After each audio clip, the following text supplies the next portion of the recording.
Viewers welcome to BRK health. నేను మీ ఫాతిమా. ఈరోజు మనతో పాటు అయితే ఉన్నారండి ఒక ఫేమస్ పర్సన్. ఆయనే మరెవరో కాదు, మూలికా వైద్య నిపుణులు. ఆయనే ఏవి సుబ్బారావు గారు. సార్తో మాట్లాడి పూర్తి వివరాలు తెలుసుకుందాం. నమస్తే అండి, ఎలా ఉన్నారు? సార్, ఇప్పుడు మీరు చూస్తే ఆయుర్వేదిక్ డాక్టర్ కాబట్టి ఈ క్వశ్చన్ అడుగుతున్నారు, మరి ఏమనుకోవద్దు, మన వ్యూవర్స్ అడగమన్నారు, అడుగుతున్నారు. ఇప్పుడు ఇంగ్లీష్ మందులు ఇచ్చేటువంటి డాక్టర్స్కి, ఆయుర్వేద డాక్టర్స్కి అసలు డిఫరెంట్ ఏంటి? మూలికా వైద్యానికి ఈ వైద్యానికి. ఓకే మేడం, చాలా మంచి క్వశ్చన్ వేశారు మేడం. విఆర్కే ప్రేక్షకులకు కూడా ముందుగా నమస్కారాలు తెలియజేస్తున్నాను. వైద్యుడు అనేవాడు జబ్బుని తెలుసుకోవాలమ్మా. మీరు ఇంగ్లీష్ డాక్టర్ దగ్గరికి వెళ్ళండి, మీరుగా చెప్పాలి, నాకు తలనొప్పి వస్తుంది, లేదా నాకు కడుపులో నొప్పి వస్తుంది, నాకు జ్వరం తగిలిందని చెప్పాలి. అప్పుడు ఏం చేస్తాడు, అతను 2 టెస్టులు రాస్తాడు, 4 మందులు రాసి పంపిస్తాడు. వాళ్ళు ఇచ్చే మందులు ఏముంటాయంటే యాంటీబయాటిక్స్, యాంటీ మైక్రోబిల్, యాంటీవైరల్, లేకపోతే విటమిన్స్, ఇలాంటివి ఉంటాయి వాళ్ళ దగ్గర. వీళ్ళు ఏదైనా కూడా టెస్టులు చేసి మాత్రమే ఆ టెస్ట్ రిపోర్ట్లను ఆధారం చేసుకుని మందులు ఇస్తారు. ఇది ఇంగ్లీష్ డాక్టర్లు. ఆయుర్వేద డాక్టర్ అలా ఉండడమ్మా. మీరు వెళ్ళంగానే నాడి పట్టుకుంటాడు, నాడి పట్టుకుని కళ్ళు చూసి, నాలుక చూసి, శరీరం యొక్క రంగును చూసి అప్పుడు చెప్తాడు నీకు ఈ ప్రాబ్లం ఉందని అతను చెప్తాడు. ఇంగ్లీష్ డాక్టర్ ఏమో మనం చెప్తే మందులు ఇస్తాడు. ఆయుర్వేద డాక్టర్ నాడి చూసి నీకు ఈ ప్రాబ్లం ఉందమ్మా, ఈ ప్రాబ్లంకి ఈ మందు వాడని చెప్తాడు. ఇది ఆయుర్వేద డాక్టర్కి ఇంగ్లీష్ డాక్టర్ అంటే కేవలం ఒక నాలుక చేతి పల్స్ చూసి చెప్పేస్తారంట కళ్ళు. మరి ఇంగ్లీష్ డాక్టర్లు కూడా అలాగే చెక్ చేస్తారు కదా? చేయరు, నాడి చూడరు వాళ్ళు, హార్ట్ చూస్తారు, గుండె చూసుకుంటుంది, అది కూడా స్టెతస్కోప్ తో చూస్తారు. కానీ నాడి చూడరు అనమాట. నాడి చూసేటప్పుడు శరీరం యొక్క వేడి తెలుస్తుంది, కఫమా, వాతమా, పిత్తమా అనేది తెలుస్తుంది. రెండోది నాలుక చూస్తాడు, నాలుక మీద ఉన్నటువంటి పాచిని చూస్తారు, కళ్ళు చూస్తారు, శరీరం యొక్క రంగును చూస్తారు.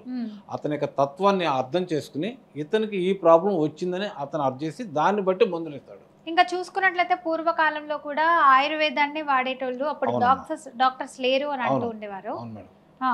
ఇప్పుడు ఇంగ్లీష్ డాక్టర్ దగ్గరికి వెళ్తాం కదా, మనకు అతను ఇచ్చిన మందులు 10 రోజులు 15 రోజులు వేసుకుంటే తగ్గుతాయి, మళ్ళీ 10 రోజులకో 15 రోజులకో మళ్ళీ రిపీట్ అవుతున్నాయి. జబ్బును తగ్గించిన తర్వాత మళ్ళీ రిపీట్ కాకూడదు, కానీ మళ్ళా వస్తున్నాయి. మళ్ళీ ఇంకొక రకమైన మందులు మార్చిస్తున్నారు. ఆయుర్వేద డాక్టర్ అలా ఉండడమ్మా.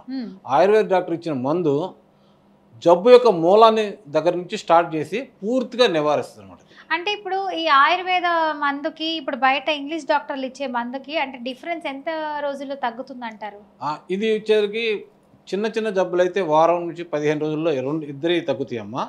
కానీ పెద్ద పెద్ద జబ్బులు ఉన్నాయి, కిడ్నీ స్టోన్స్ కానివ్వండి, కిడ్నీ ఇవి కానీ, లేకపోతే పెరాలసిస్ లాంటివి, వీటికి ఇంగ్లీష్ మందులు లేవండి.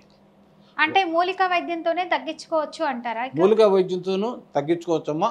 అయితే మన లైఫ్ స్టైల్ కూడా మార్చుకోవాలమ్మా, చాలా ఇంపార్టెంట్. ఇవాళ ఆయుర్వేదం మీరు చెప్పినట్టుగానే మేము వాడుతున్నామండి అని అంటున్నారు, కానీ లైఫ్ స్టైల్ మార్చుకోవట్లేదు. చాలా మంది అండి ఆయుర్వేదం వాడితే మనకి సైడ్ ఎఫెక్ట్స్ వచ్చేస్తాయి, ఎందుకంటే ఇప్పుడు వచ్చిన టెక్నాలజీకి మన డాక్టర్సే కరెక్ట్ అని కొంతమంది అంటున్నారు, ఇంకొంతమంది లేదు మూలికా వైద్యంతో తీసుకుంటేనే బెటర్ అంటున్నారు. అంటే ఇప్పుడు కిడ్నీలో స్టోన్స్ అంటున్నారు, ఇప్పుడు బయట చూస్తే చాలా మంది డాక్టర్స్ సర్జరీ చేయాలి, ఎక్స్రేస్ తీయాలి అంటున్నారు, సర్జరీలు చేయాలంటున్నారు. ఒక్కోసారి ఫెయిల్ అవుతున్నాయి, ఒక్కోసారి సక్సెస్ వస్తుంది. మరి దాంతో పోల్చుకుంటే ఇప్పుడు ఆయుర్వేదంలో ఎలాంటి సర్జరీలు ఉండవు అంటున్నారు. ఆయుర్వేదంతోనే పూర్తిగా క్యూర్ అయ్యే ఛాన్సెస్ ఉందంటారు? 100% మేడం, 100% ఉంది. ఆయుర్వేదంలో సర్జరీ లేదనకూడదమ్మా. సుశ్రుతుడు అనేటువంటి మహర్షి గారు ఆయుర్వేదంలో సర్జరీ చేశారు వీళ్ళ రాకముందే. అయితే చాలా వరకు ఆపరేషన్స్ అవసరం లేదు.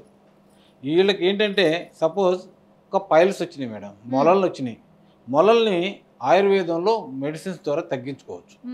కానీ వీళ్ళ దగ్గరికి వెళ్తే ఆ మెడిసిన్స్ లేవు. వీళ్ళు ఏంటంటే ఆపరేషన్ చేసి ఆ మొలను కట్ చేస్తారు, మళ్ళీ కొంతకాలం అయిన తర్వాత మళ్ళీ వస్తుంటాయి, మళ్ళీ కట్ చేస్తారు. 2-3 సార్లు కట్టింగ్ అయిందనుకోండి, ఇంకా లేదు. అతని లైఫ్ ఎంత ఘోరం ఉంటుందంటే మలం వచ్చేసి ఆపుకోలేడు. మలం కూడా ఒక్కోసారి రాదమ్మా, కొద్దిగా వస్తుంది. ఆ వచ్చిన మలం వచ్చినట్టుగా అతని డ్రైవర్లోకి వచ్చేస్తుంది, డైపర్ పెట్టుకు బతకాల్సి వస్తుంది. అదే ఆయుర్వేదంలో అది లేదు. మీరు ఆయుర్వేదంలో చాలా చిన్న చిన్న మందులు ఉన్నాయి మేడం, ఆ చిన్న చిన్న మందులు వాడితే పూర్తిగా తగ్గిపోతాయి. అందుకనే ఆయుర్వేదం కొద్దిగా లేట్ అయినా మంచి రిజల్ట్స్ ఇస్తుంది. కానీ దాంట్లో బిళ్ళలని, సిరప్లని, స్వరసాలని ఇలా ఉంటాయి మేడం. ఆ టాబ్లెట్లు కూడా చాలా మంది పవర్ఫుల్గా ఉన్నాయి, మాకు తొందరగా ఇప్పుడు తిన్నా కూడా వెంటనే ఆకలేసేస్తుంది అంటున్నారు. ఏవి మేడం? ఇప్పుడు బయట ఇచ్చే డాక్టర్ మందులు తీసుకొని వాళ్ళు ఆకలేసేస్తుంది, ఇప్పుడు తిన్నా వెంటనే కూడా ఆకలేస్తుంది, మాకు నిద్ర వచ్చేస్తుంది విపరీతంగా అంటున్నారు. దాంట్లో ఉండేవన్నీ కూడా స్టెరాయిడ్స్ అమ్మా. మీకు స్టెరాయిడ్స్ గురించి ఒక మాట చెప్పొచ్చా? చెప్పండి. ఇప్పుడు చికెన్ తెలుసు కదమ్మా. అవును. చికెన్ ఎగ్ నుంచి మన నోట్లోకి వచ్చేసరికి దాని లైఫ్ ఎంత? చాలా తక్కువ, 40 రోజులండి. ఎగ్ పిల్లగా మారి పిల్ల నుంచి మన నోటికి వచ్చేసరికి 40 రోజుల్లో అది పెరుగుతుంది. 40 రోజుల్లో చిన్న పిల్ల 2 కేజీలుగా పెరగడానికి వాళ్ళు వాడేది ఏంటంటే స్టెరాయిడ్స్. ఆ స్టెరాయిడ్స్ అరగక ముందే మనం కూడా తీసుకోవడం వల్ల ఆ స్టెరాయిడ్స్ మన శరీరంలోకి వెళ్ళడం వల్ల మన శరీరం కూడా ఊపకాయంగా మారిపోతుంది. ఆయుర్వేదం అలా ఉండదమ్మా. అలాంటి సైడ్ ఎఫెక్ట్స్ ఇచ్చే ఉండవు. అయితే ఆహారం తీసుకునేటప్పుడు కొన్ని రకాలైనటువంటి పదార్థాలని దూరంగా పెట్టమంటారు. ఎందుకంటే దాన్నే పచ్యం అంటారు. ఎందుకంటే ఇప్పుడు జలుబు వచ్చిన వ్యక్తికి చింతపండు రసం తీసుకుంటే జలుబు పెరుగుతుంది, పంచదార తీసుకుంటే జలుబు పెరుగుతుంది. కాబట్టి పంచదారని వదిలిపెట్టమంటారు, దాన్నే పచ్యం అంటారు. అంత మాత్రాన పంచదార తినొద్దని కాదు.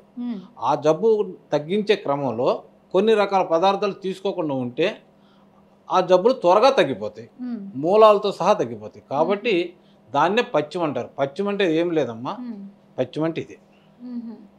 చాలా మంది ఆయుర్వేదం అంటే తలకి పసరు పూస్తారు, దాని తర్వాత తగ్గిపోద్ది, కొంతమంది తగ్గట్లేదు అని అంటున్నారు.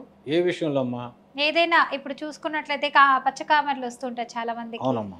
బయట చూస్తే అదే ఆయుర్వేదం అంటే చాలా మంది హోమియోపతి లాగా చేతి మీద కాలుస్తారు అని చెప్పి భయపడుతూ ఉంటారు. అదే ఇంగ్లీష్ డాక్టర్ దగ్గరికి వెళ్ళిపోతే మామూలుగా మందులు ఇస్తారు, కొన్ని రోజులు తినకుండా ఉంటే 3 months తర్వాత తగ్గిపోతుందని అంటుంటారు. అంటే దీనికి దానికి డిఫరెన్స్ ఏంటి? నిజంగా కాలుస్తారంటారా చేతులు? ఆయుర్వేదంలో కొన్ని రకాల మెడిసిన్స్ తో పెట్టినటువంటి రాగి కడ్డీల్ని కొన్ని చోట్ల కాలుస్తారండి, అన్ని చోట్ల కాలుతారు. కొన్ని రకాల మేమైతే నేల ఉసిరి అనే చెట్టు ఉంటుందమ్మా, ఈ నేల ఉసిరి ప్లస్ మిరియాలు కలిపి ఇస్తే 3 రోజులు తీస్తుంది. ఇది ఎందుకంటే లివర్కి సంబంధించిన జబ్బు. ఇది పచ్చకామెర్లు లివర్కి సంబంధించింది. ఎందుకంటే అయితే మనిషి పచ్చగా అయిపోతాడు, లేదంటే పసుపు రంగులో మారుతారు అంటుంటారు.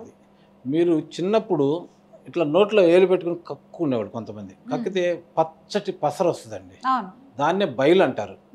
ఆయుర్వేదంలో బయలు అంటారు. అది అన్నాన్ని అరిగించేటువంటి ఎంజైమ్స్ అన్నమాట.